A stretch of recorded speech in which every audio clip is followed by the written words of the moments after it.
Hello, my name is Juan Ocampo, PhD Fellow at Lund University.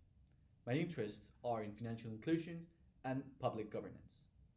Hello, my name is Suhyun Lee, and my specialties are in development economics, international economic law, and in sustainable development. Now, in this series, we're going to explore and analyze the different economic countermeasures taking place around the world in response to COVID 19. In doing so, our angle for this analysis will be also examining the extent to which these countermeasures are achieving the Sustainable Development Goals. To achieve these goals, the UN pledges for leaving no one behind. However, we wonder in this COVID crisis, who is being left behind?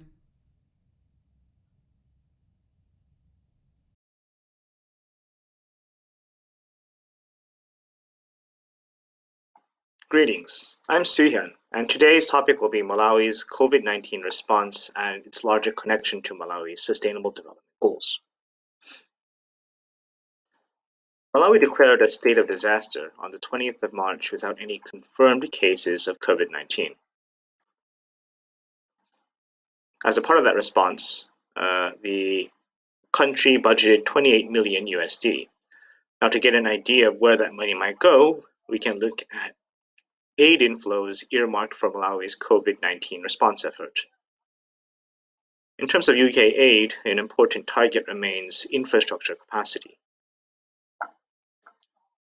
Now, this reflects a crucial reality in the fight against COVID 19 for the least developed countries, or the LDCs, which is that the rate of infection and the long term socioeconomic consequences of an outbreak would be several magnitudes more serious than in a developed economy.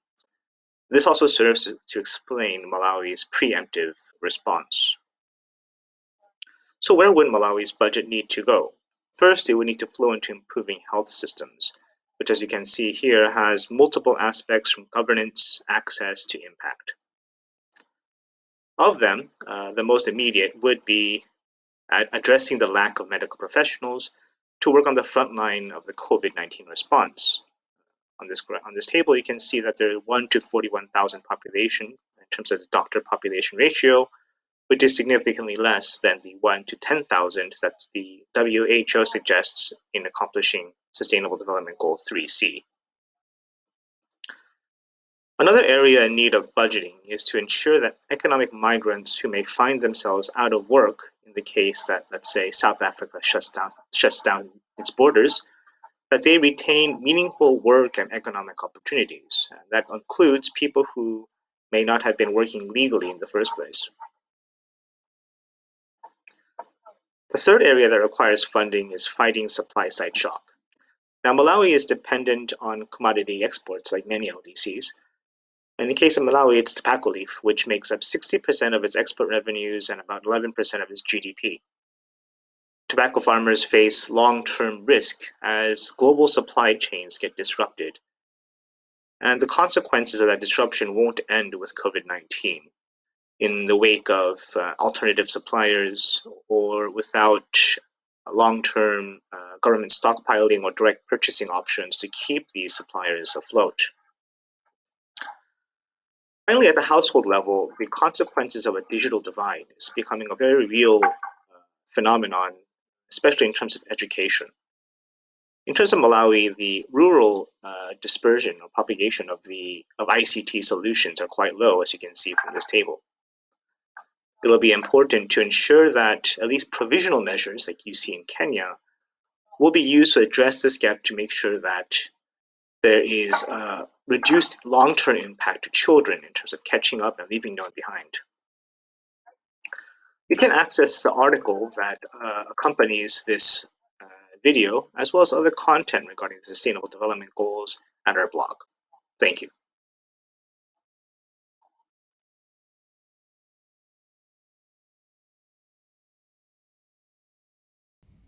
Hello, my name is Juan Ocampo, PhD Fellow at Agenda 2030 Graduate School at Lund University.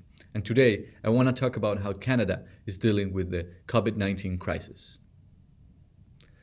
The whole point of this series is to show the difference that different countries have when dealing with crisis and like the COVID 19. For example, In this graphic, you can see how Canada compares with the OECD countries and the least developed countries. It's clear that there are different ways and different resources when dealing with natural disasters. Specifically, Canada has developed an economic package that tackles three main target groups: the individuals and families, the people facing unemployment, and the business.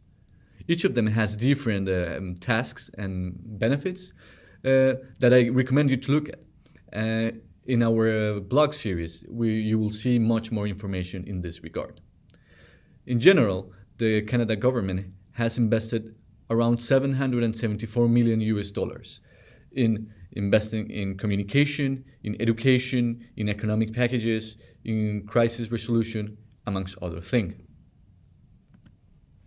Specifically, I would like to point out two main measures the government has taken to assure the financial stability of the country.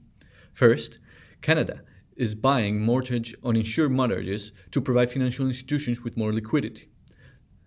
This will allow them to be more flexible when dealing with the customers.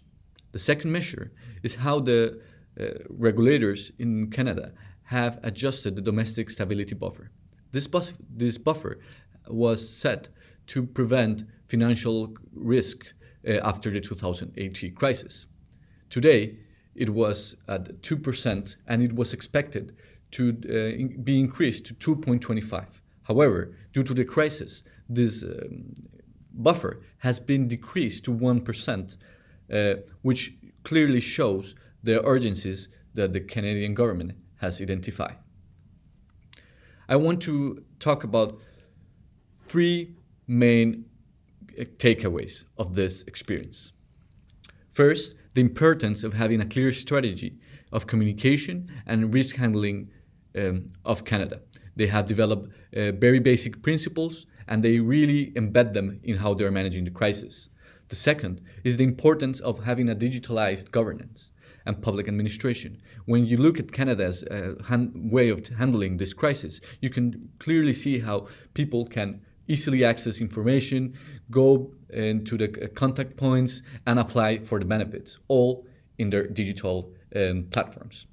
And third is, in times of crisis, governments take measures that probably would have been risky if there was not a financial crisis. So it's important to look after them and follow how is this going to develop. If you want to learn more about this, what Canada is doing, and more information about how different countries are dealing with the COVID-19 crisis, please visit our blog, agenda2030.blog.leu.se. Thanks for watching and keep safe.